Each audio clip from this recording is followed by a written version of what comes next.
Hello, I'm Jess, this is Adam. I'm going to say welcome back because it feels like we're getting to this is going to be a regular thing now. This is the third in the, what we call it, Ask Jess series? Not a series, it's a thing. It's a thing. Yeah. You can see Adam's got a list of questions. So before we'll get started, please feel free, I'd actively encourage you to write your comments and questions in this email below. In the description of the video below. We're going to do our very best to answer as many questions as we get posted in. So yeah, feel free, and that's what the format here works when you guys ask your questions, and hopefully you're finding some value in this, and hopefully we're being useful. So I've had a sneak peek of some of these questions. I didn't read all the way down to the bottom. I didn't. So I don't know. I've seen the top one. Yeah. But I haven't. Also, I haven't got my glasses. I don't know where they are. So I can't read from that distance. So go on then. You ask away, and these are questions that have been asked in the descriptions in YouTube. Or actually via email. We've had so many. We can't answer them all. Yeah. But we're going to answer. I've got 6. I'll tell you, up until right now, up until this point, I have managed to answer every single question that's ever been posted on YouTube. Go on, get them. That's a big statement. I haven't done every single one personally, but they've all been responded to, and I've done a good 70-80% of them myself. You never answered my question. I don't know actually. I genuinely don't think so. I think they're almost all been answered. So yeah. So okay, right. Go on. Number 1, Clive asks. Okay. Robert Kiyosaki, Clive. Yeah. These are all clients. So. Yeah. All people on. It was one from YouTube. So yeah, okay. Robert Kiyosaki, the Rich Dad Poor Dad author, has recently stated in the current environment he no longer recommends investing in buy-to-let due to 1, interest rates, and 2, his belief that there'll be a swathe of property taxes introduced as governments try to balance books. He owns huge amounts of property, but now recommends only silver, gold, and Bitcoin. What do you think, and do you think he's wrong?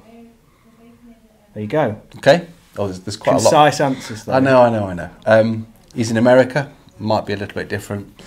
You know the thing about if you want to sell toothpaste or washing powder, it's almost, advertising the way it is. It's almost a science now, isn't it? It's like you could run it. Toothpaste and washing powder are never different, but you've always got to come out with a new and better.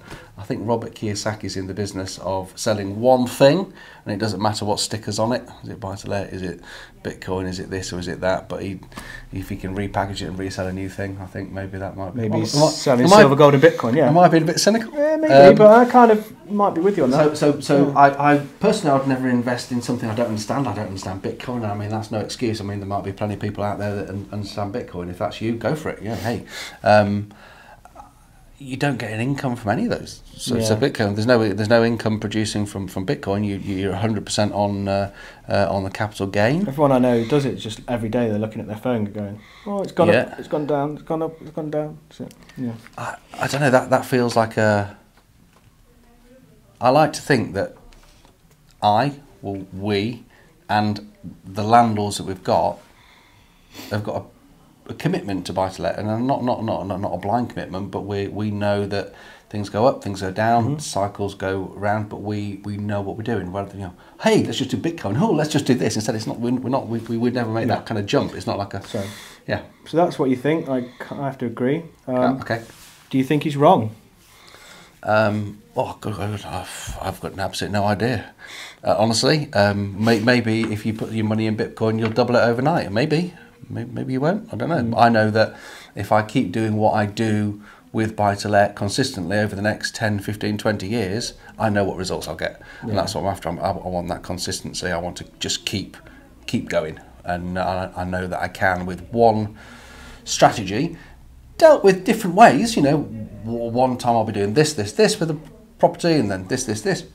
And in a different market, one of the nice things when the market's going up, when the market's going down, or the market's going sideways, we've still got things that we can do with a property. And don't forget, we're not just buying any property off the shelf. We try and buy the right property in the right area for the right price and add some value if we can. Where else can you put your capital into something? Let's say you put it into Bitcoin. you would only be able to buy Bitcoin for the price of Bitcoin. Sounds obvious. You know, if you want £1,000 worth of Bitcoin, it'll cost you £1,000. There's no discount on it. It is possible to put your capital into a property, let's say it's £100,000, and by the time you end up with buying the right one, fixing it up if it needed any kind of fixing up, or fixing some problem, or and letting it all settle down for, I don't know, 6 months to a year, then your £100,000 maybe has gone to £120,000. Where else can you do that? Yeah. Directly invest on your balance sheet without having to pay tax. You made the gain, but you didn't pay any tax on it because it just sat on your balance sheet. So there you go. Yeah, I think he's wrong. Yeah, fine. No? Okay, that was the question. You answered it. Great. Okay. So number 2, Peter asks, how do we control the utility costs in an HMO in today's market? Great question. Yeah, great question. And it's on a lot of landlords' minds. I'll talk about a couple of other things because one of the it's related, but it's not exactly controlling the costs. What you're actually talking about is making sure you still make a profit, making sure the margin's still there. The biggest way is to make sure your rents are right. Make sure your rents increased up the right amount. Sounds obvious, but we have found our utility bills in an HMO are going up. But it's not that much. I mean, okay, even if they went up by, I'm trying to remember the numbers off the top of my head. I did this a couple of about 2 months ago. We did the exercise just to see. Like, it was surprising. It's like, yeah, okay, they've gone up. We always used to say £50 a room plus £50 for the house, and off the top of my head, it had gone up like 20 quid, something like that. 20 quid a room plus 20 quid for the house. If that makes sense. So £20 for the communal area. So in a 6-bedroom house, you do 50 times 6 plus 1. In a 5-bedroom house, it's 50 times 5 plus 1 for the communal areas. That's what we mean, roughly to calculate your utility bills. And it seemed to have gone up by about 20 quid a room. Our rents have gone up by more than that. So actually, it wasn't. There's a big fear, like, oh, how do we control this? But actually, it wasn't. We were just about on everything being level. The practical things you can do. You should have already done this anyway. I think all of the HMOs that we've ever put together in the last 5, 6, 7 years have had LED lighting, PIR sensors in communal areas. So when you walk in, they come on bright, and that's a nice thing. It's like, oh, this is nice and automatically lit. But also when you walk out, they go off. So in the kitchen, the dining room, the hallways, and all those, they're just on and off. So that helps. Central heating is probably going to be your biggest cost, and we fit a thing called a thermostat. Thermostat, not a thermostat. And thermostat's not really very revolutionary, is it? It's a kind of thermostat. It's called a timostat. I'd recommend that. The tenants they'll never be cold because it's got a protection on it. But if nobody touches this thing for, I think it's a day, it just shuts it all off. So in the summer you don't have it all heating and going all the time. Yeah, I think that I would be careful of being, because we've had a couple of suggestions. Can you put stickers up all over the place? Boil one cup at once, or don't spend too long in the shower, all those kind of things. We've stopped. We haven't done that. We haven't gone that. I just think it sounds. I can just imagine it. A tenant takes a picture of it, sends it to the local newspaper. Which, by the way, there's no such thing as a local newspaper anymore. They're all owned by a massive group, and it go viral. Wouldn't it? Mean landlords. They put our rent up. They've done this, and they say I can't spend more than 2 minutes in the shower. I don't think that's the way to go. Nobody likes being told. What to do like that. So no, we wouldn't go as far as doing that. I don't think that works. I don't think it's necessary. But all the practical steps, and also that backdrop of just make sure your rents are right. Make sure your rents are right. So that's what I do. Great. Okay, 3. David asks if refinancing a newly renovated property at 75% loan to value and a 6% interest rate, which has been quoted, will show a pre-tax cash loss.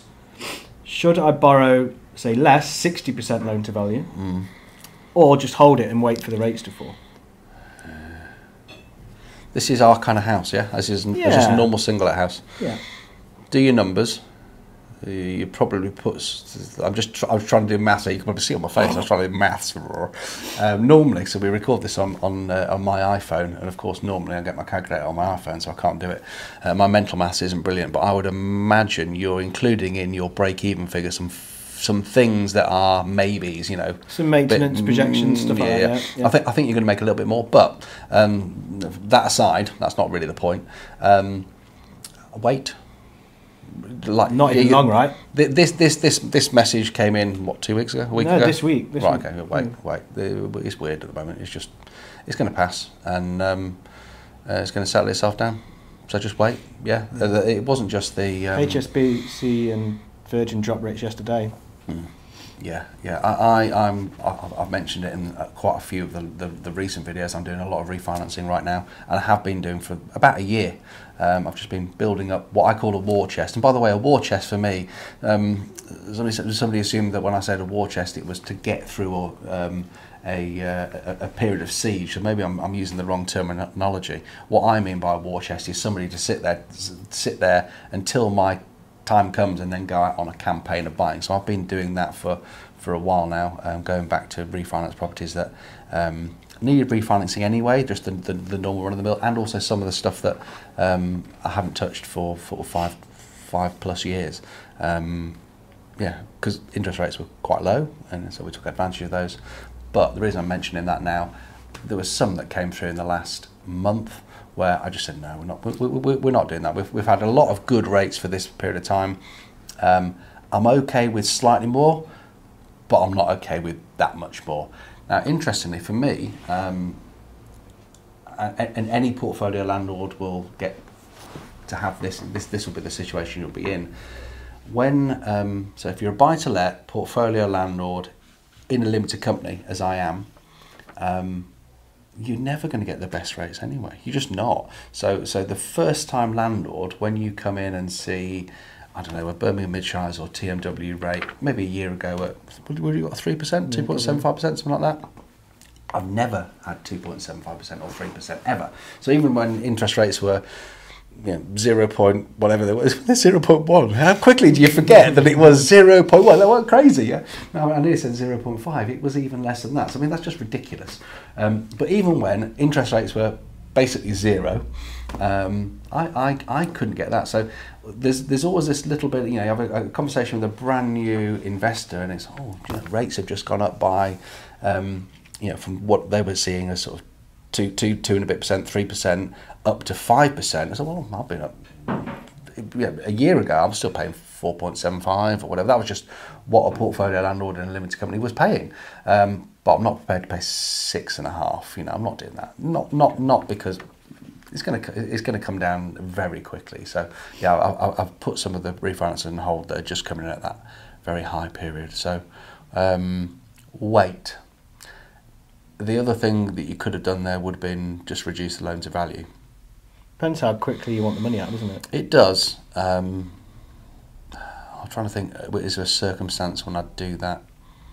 If I really needed the money out to go and spend on another property, I would still take 75% out, and I wouldn't take the 65% out, because taking the money costs, and I'll put what it costs: time, effort, and also the fees.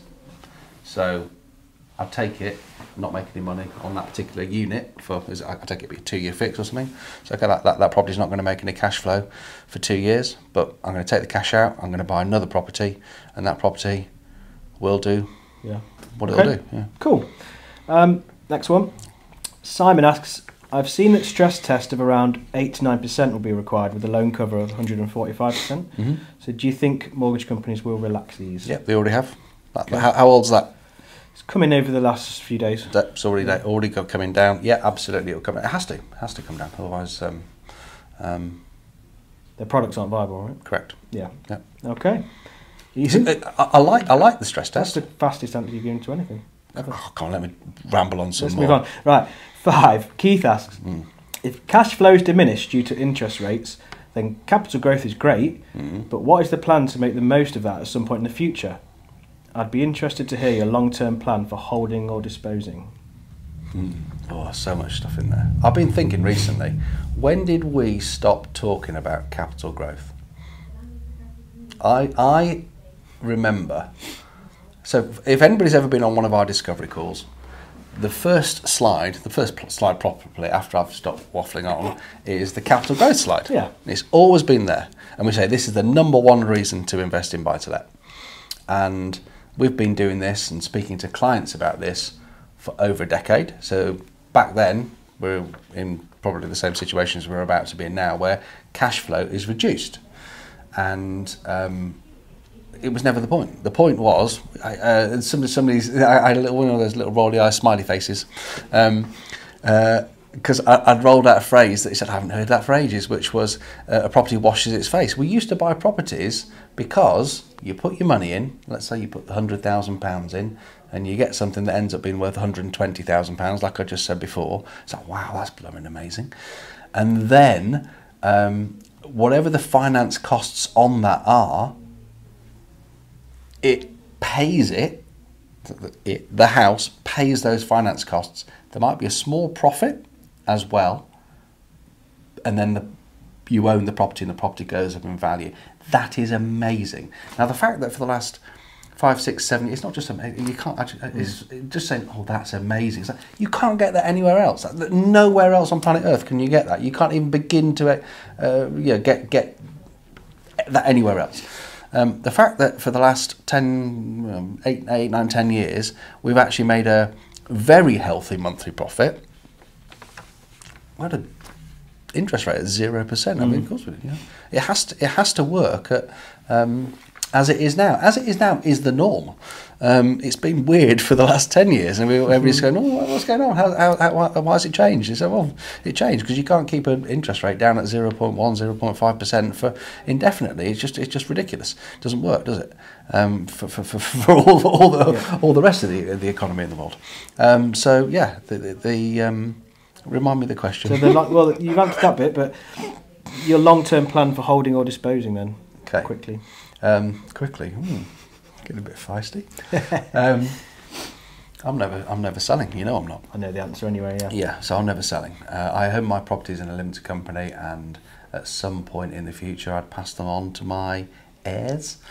And how do you do that? You bring new directors into the limited company, and you gradually come off. And when it comes to financing, different directors sign on the loans, etc., etc. If there's personal guarantees to be needed to be had, you swap those over time. It's manageable. There's something to be said for, at the point when I think I'm just about to pop my clogs. Would you not? And actually, held right in the limited company, you might not need to do this anyway. All sorts of tax advice. Get the proper advice.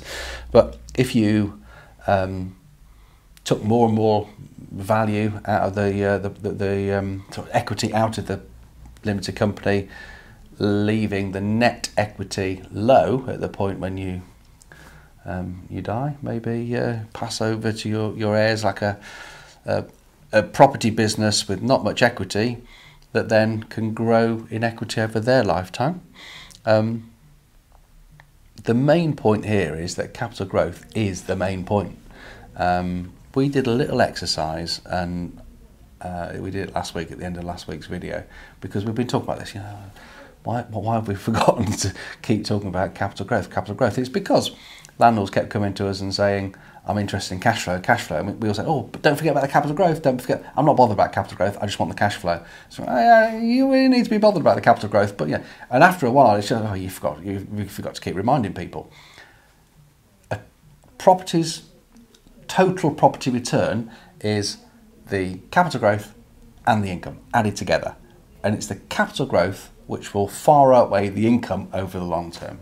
Never forget that. It's the thing that will make you a millionaire. It's called capitalism. You've got to have capital.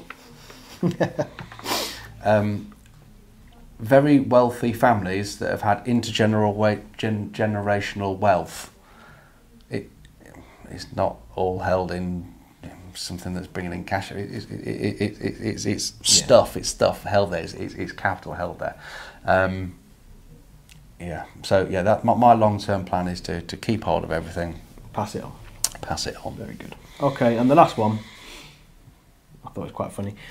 John asks, are you using your new YouTube studio? No, this is not a YouTube studio, clearly. Oh, actually, we're looking at the screen. You never know. It doesn't look too bad.